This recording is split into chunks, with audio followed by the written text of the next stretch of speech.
Well, digital natives are people who have grown up under the influence of the internet and other modern technologies. So as you can see, all of us have handphones, laptops, computers, right? And we're all connected to the internet all the while. So digital natives here are the people who think, learn, and even understand the world around them quite differently from those people who have been not subjected to as much modern technology from before.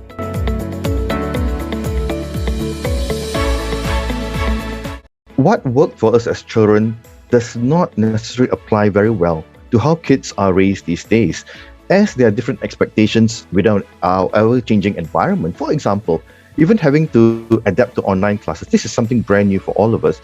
But for the kids nowadays, this is something they've taken to quite easily. But here we are going to talk about the implications of such a thing.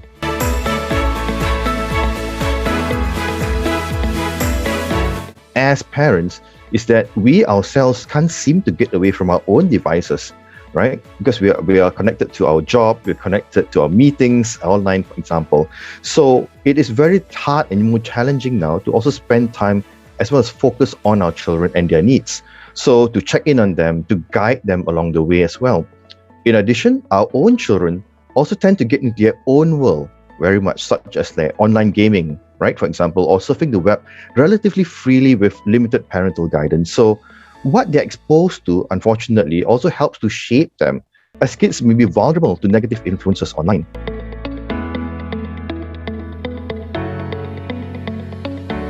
Is bullying that takes place over digital devices or digital platforms. So when a child uses a cell phone, a computer, a tablet as an example, and basically it can occur through sending of SMSs or texts, or even use of apps in social media platforms, in forums, or even in the chat sections of games when they're gaming online.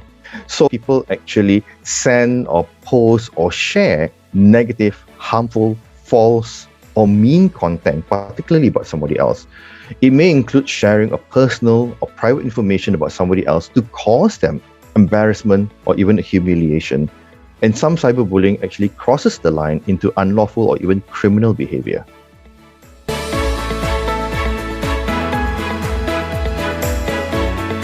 So cyberbullying has actually become more rampant recently, particularly because of activities that have gone online during the pandemic.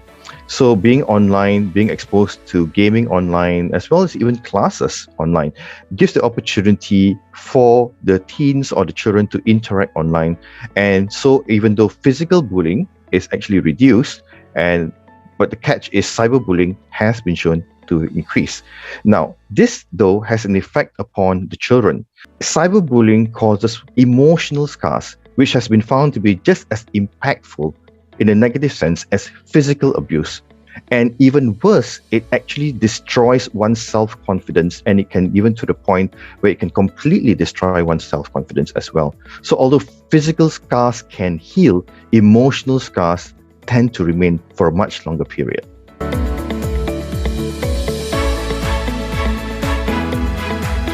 So if you notice that your child suddenly stops using his handphone or his computer, right? Even though he's always used to enjoy it and spend a lot of time on it before. In addition to that, you may also notice that he may not want you to see what's going online, as an example, or he turns off the computer monitor or changes screens every time you walk by. Or he may even seem nervous or jumpy when he gets an instant message, a text, or an email when you see the notification. So he may also allude to bullying indirectly. For example, we're saying something like, there's a lot of drama in school and stuff like that. So it may also reach the point now that schools are being open that he may not even want to go back to school. So taking into consideration where he used to enjoy being online and playing a lot of activities, but now he's trying to hide away from it, is one clear indication that something is not right there. And it's the good time for parents to actually explore further with the child.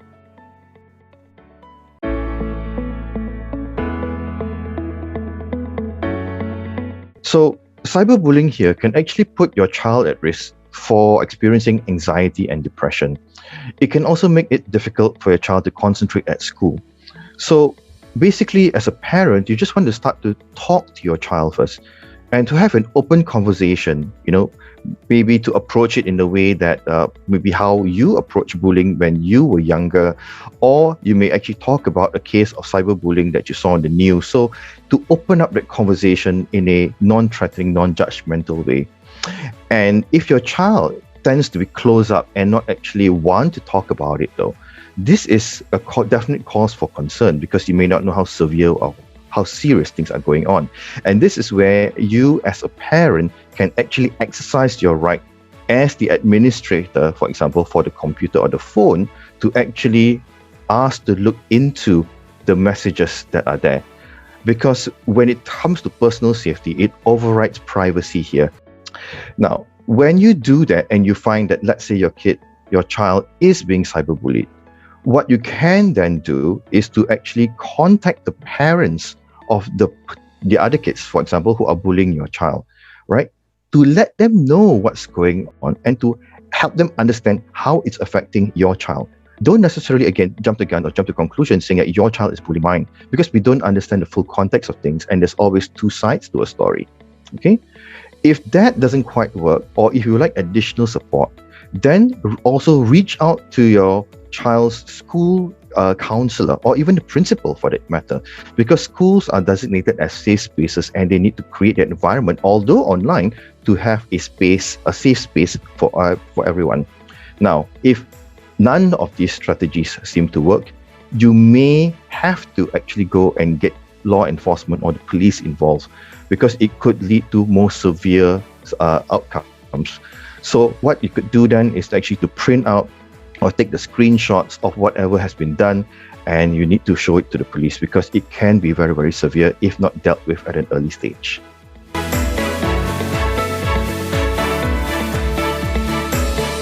Let me clarify first, what is sexting? Sexting is actually sending, receiving, or forwarding sexually explicit messages, photographs, or videos, primarily using mobile phones, for example. Now, the content is about oneself and being sent to others. So it may also include the use of computer or any other digital device here.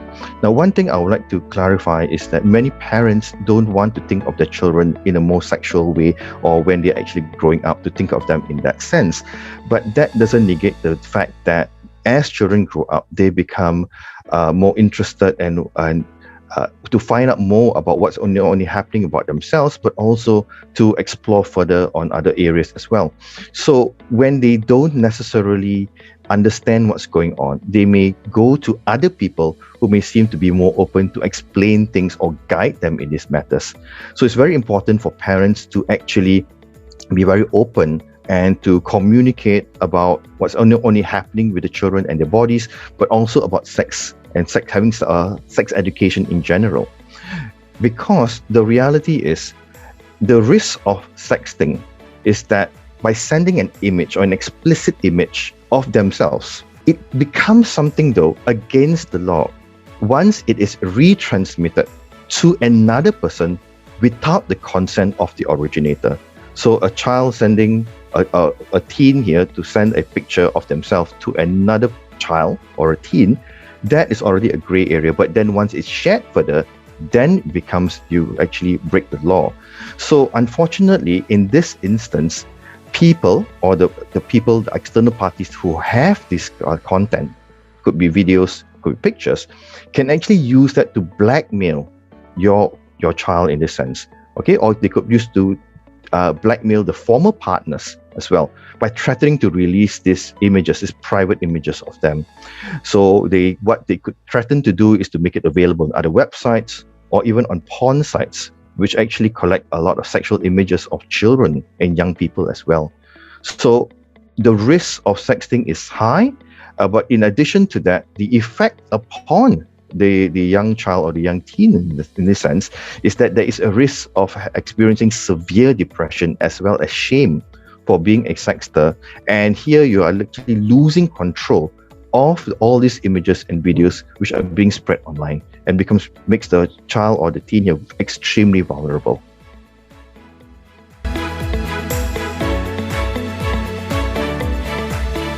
Well, the first thing that they can do is actually to have an open and honest conversation. It may be very difficult. You may feel very hurt or even betrayed. But the point about it is about the safety and well-being of your child.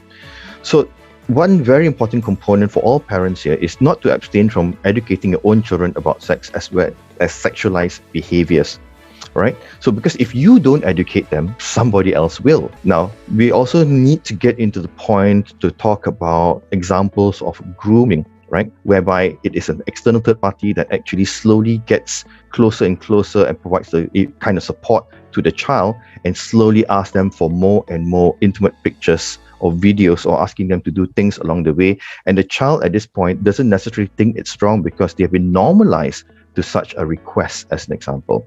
And therefore, we could also talk about the instances of pedophilia, which can be very uncomfortable. But this is where the child may be taken advantage of and abused without them even realizing what's going on. But the whole point about it is still to have an open and honest conversation and to listen very carefully to what needs are being met by the child that you yourself are not providing. Okay, and then we need to talk about that situation.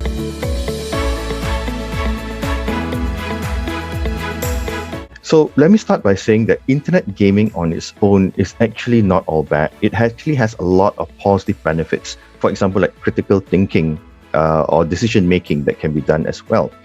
Having said that, when a child tends to focus too much onto the gaming platform and wants to be connected online to it, thereby ignoring their responsibilities as a student, where they don't do their homework, they don't finish their assignments, as an example, or they're trying to stay up very late at night in order to connect with their other players online from other parts of the world, right? So where they're ignoring their own health and well-being, then it becomes an issue where it becomes an addiction. So in addition to that, games can be even more addictive once they've invested a lot of time, effort, and even money into the game, right? So games that have participants could possibly lead to children running up not only high bills and credit card bills, but also spending even more time because of the amount of effort they've already put into the game, and therefore don't want to lose any of the benefits. So that's when they start to ignore their own lives, their own selves, their own responsibilities, where the focus now is all on just the game. Then it becomes an addiction.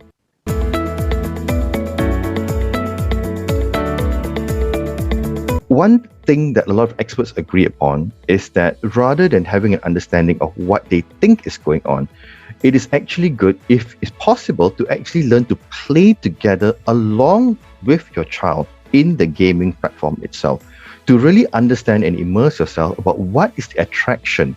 What are the things that make them want to spend so much time on? Is it the camaraderie, the connection with other people around the world? Is it the decision making or the challenge? So it's important to also game with them if you're capable and if you're able to do so. Okay. In addition to that, once we actually can find out what truly interests them, now if you can't play along with them, at the very least help them, talk to them and listen about what is the things that are actually attractive about the game. Once you do understand that though, then you sit down with your child and can have a conversation with them to actually set reasonable rules and boundaries with your child, whereby he or she would need to fulfill and complete their own responsibilities, such as their homework, such as the assignments, such as the housework as well, the house chores as well. And as long as other things are done, then they are free to play. So there needs to be some sort of negotiation, but also true understanding of what interests them, because we cannot deny that having digital literacy and digital skills, in a sense, even moving forward in life, this is the way to go. And it actually teaches a lot of skills and talents beyond what a regular school can teach. So it's not all bad. I just want to clarify that. But we need to understand what is it that interests them, and set clear boundaries and reasonable rules. As long as they've completed the rest of their jobs and their work, they're free to play.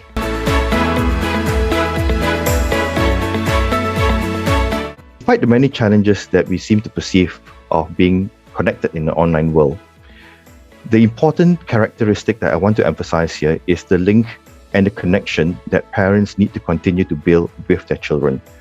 Yes, the children are going to act differently due to the different technologies, due to the different lifestyles in place. But that therefore actually sends a clear message that parents need to spend at least some of time to connect with their children, to establish that understanding with them in order to build a relationship further. Please don't allow the devices or the games or the software or the digital content to become the parent to your child, because whatever they access becomes and forms their reality. And from your own busy schedule, allocate some time daily, like over meal times as an example, to connect with your child in a very sincere way where no devices are there, so that it could just be a genuine connection between parent and child. And if you do that, that can help to mitigate a lot of the negativity online as well as whatever's happening, so you can still establish a good connection with your child and guide them in this digital age.